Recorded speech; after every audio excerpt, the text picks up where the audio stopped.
Hi everyone, welcome back to my greenhouse, welcome back to my channel. My name is Joe. As I promised in the June summary, the blooms summary video that came out just recently, I have put together a special feature video for you that focuses on the largest cactus flower in the world, produced by a wonderful cactus going by the name of Selenicereus grandiflorus. It's very special because it flowers only at night and only for one night.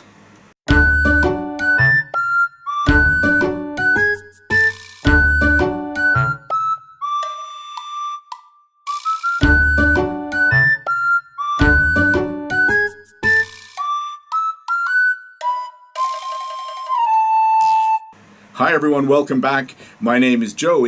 Now, in addition to the already usually quite spectacular array of flowers of a past month, I'm going to show you a real treat in this video, because what I'm going to show you there is not only the largest cactus flower in my collection, but this also happens to be the largest cactus flower that any cactus species actually produces. In this video, I'm going to show you the stages of just 24 hours around the blooming of this awesome cactus. So before we take a look at the spectacular blooms, let's take a look at the plant itself first. And the plant is actually a vine-like creeping or climbing cactus. It typically has between 4 to 8 ribs with relatively short spines. It roots in the ground, and it has these thin vine-like stems which can grow for many meters in length throughout the space that it has available. And in nature, of course, it grows basically from the undergrowth of shrubs and trees, and it will start climbing up the trunks of trees. It'll start climbing onto surrounding bushes and other plants, and of course these vine-like thin stems are always looking for light, so they'll be creeping, if you like, up through the undergrowth towards the top of trees. On the way there, the plant has to stabilize itself, it has to hold itself in place, and for that it actually has aerial roots. Some of them can actually become quite strong, thick and long, and they're extremely strong to be able to hold these very long vines or vine-like cactus stems in place. I think it's fair to say the plant isn't exactly a beauty. It's a bit of a mangled spaghetti-like mess sometimes, and people looking at it in my greenhouse often sort of say, oh my god, what's that? Is that one plant or many?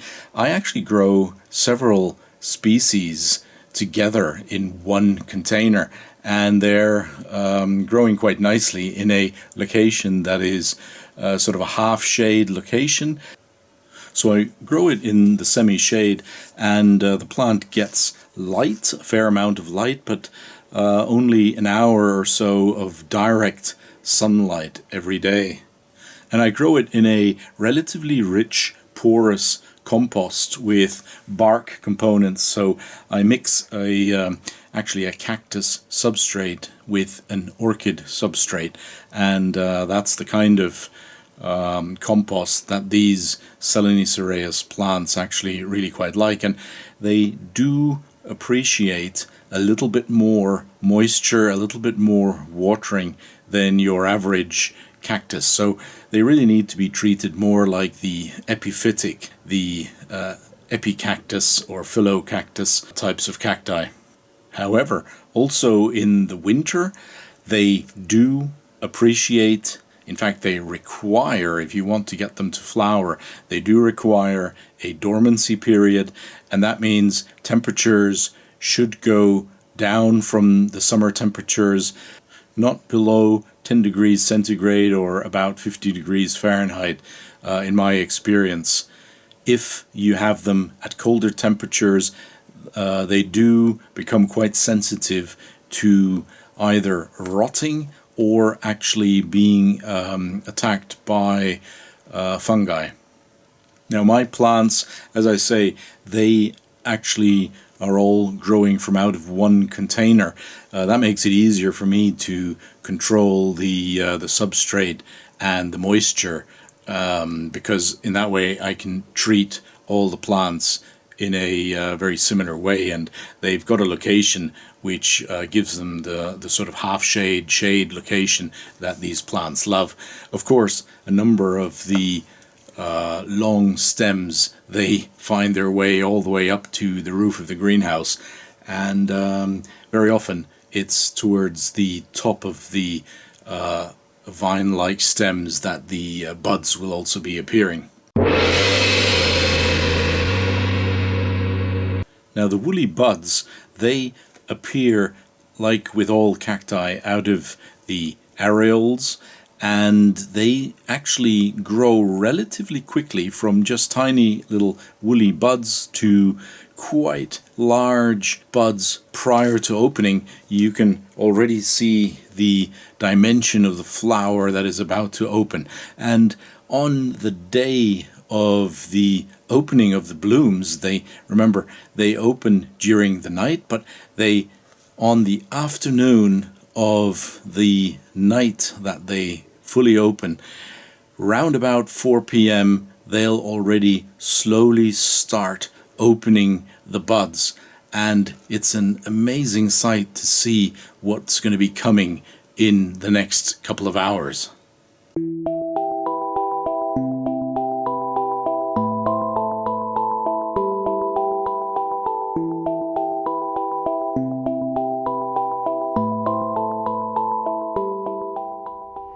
Now, as the afternoon sun slowly sets, we start to really appreciate what is coming, because taking a look at the buds now, 6 p.m. in the evening, we can start to see the beauty of this incredible bloom, and especially the size. So these buds, in the last couple of hours prior to opening, they in fact still grow a couple of centimeters. You can almost see them grow and expand in front of your eyes.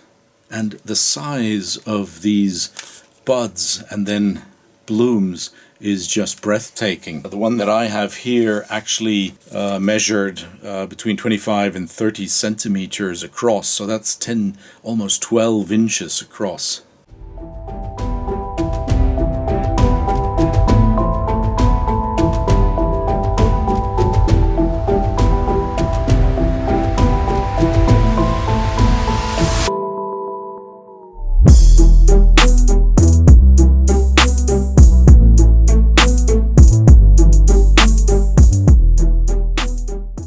Now by 8 p.m.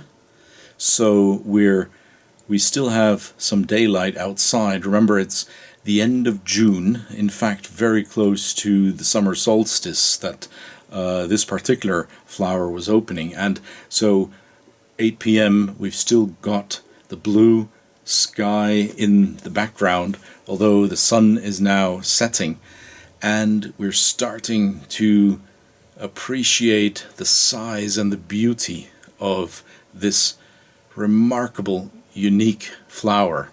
And with the beauty comes also an incredible, very fine vanilla-like scent that's flowing very gently from the flower, and that of course in nature is there to attract pollinators. Pollinators in this case would typically be bats, would typically be moths, and I suppose also other insects that find their way to this just remarkable flower.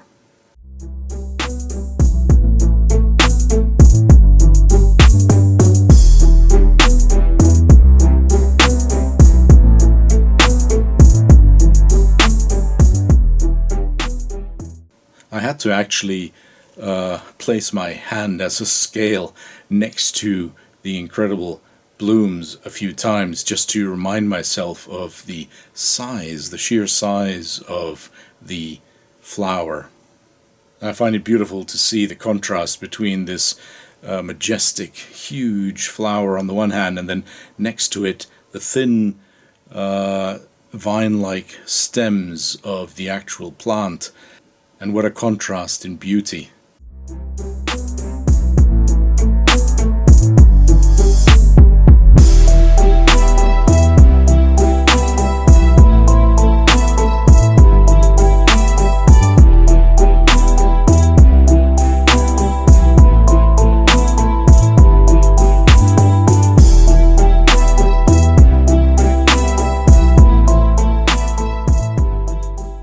Now by 10 p.m, even now, summer solstice time, although we've got these very long days, but by 10 p.m. it is starting to become quite dark in my greenhouse, and we're basically now well and truly in the night phase, the night blooming phase of this incredible flower. So in contrast to the pictures just now, you can now see the night sky, the black sky in the background, and I've got the lighting on inside the greenhouse to be able to appreciate the beauty of this remarkable bloom.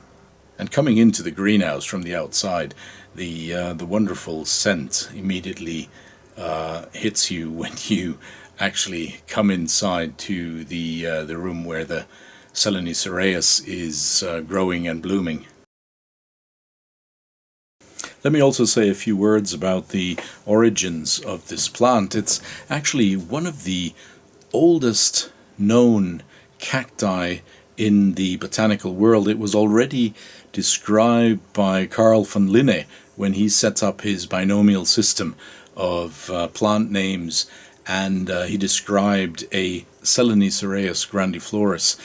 Selenicereus, by the way, is Latin, and it describes the word moon, which of course relates to the fact that this plant flowers at night and the relationship to the moon. Perhaps also the wonderful size and color of it being sort of moon-like, perhaps inspiring the original description of the plant. And indeed, the layers of petals and sepals around the flower give it a sort of a moon-like glow. Something that I haven't said is a few words also about the origins, the original habitats. Now, these plants mostly come from Mexico and the Central Americas, Honduras, Colombia, Cuba, and some of the other islands in the region. And in the course of the last couple of centuries, many of the Selenicereus subspecies and varieties have been cultivated but also hybridized.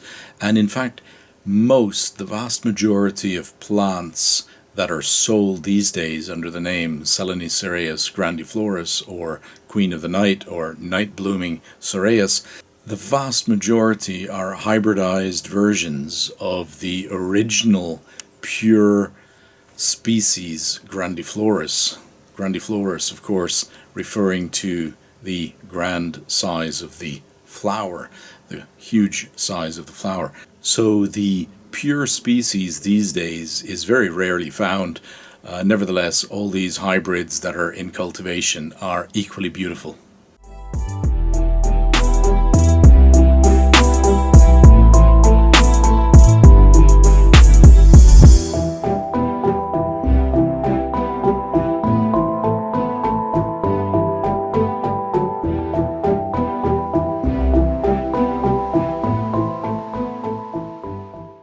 Now, of course, I've come back into the greenhouse frequently throughout the night, and it's around midnight now, and we're seeing, still the bloom is absolutely completely opened, still with this wonderful scent that it's surrounding itself with to attract pollinators.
next morning we come back into the greenhouse. The sun has risen and we can see that basically the beauty of the bloom is over. That was it, really.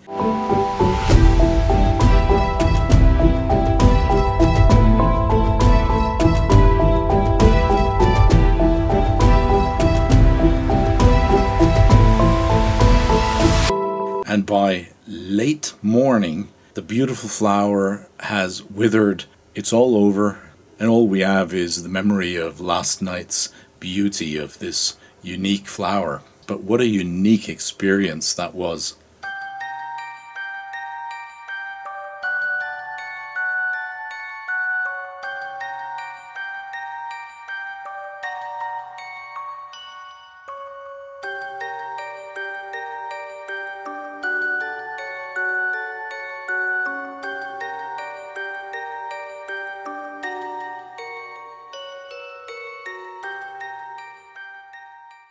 Well, I hope you enjoyed that special feature on the Selenicereus grandiflorus, that grand bloom, the largest cactus flower in the world.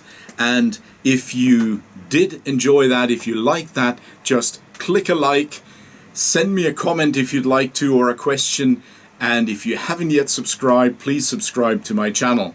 That would be super helpful if you wanted to support this channel and see more videos from this channel coming to you in the future. Thank you so much for all your time. Thanks very much for dialing in today, and stay safe. Hope to see you very soon again. As always, happy growing.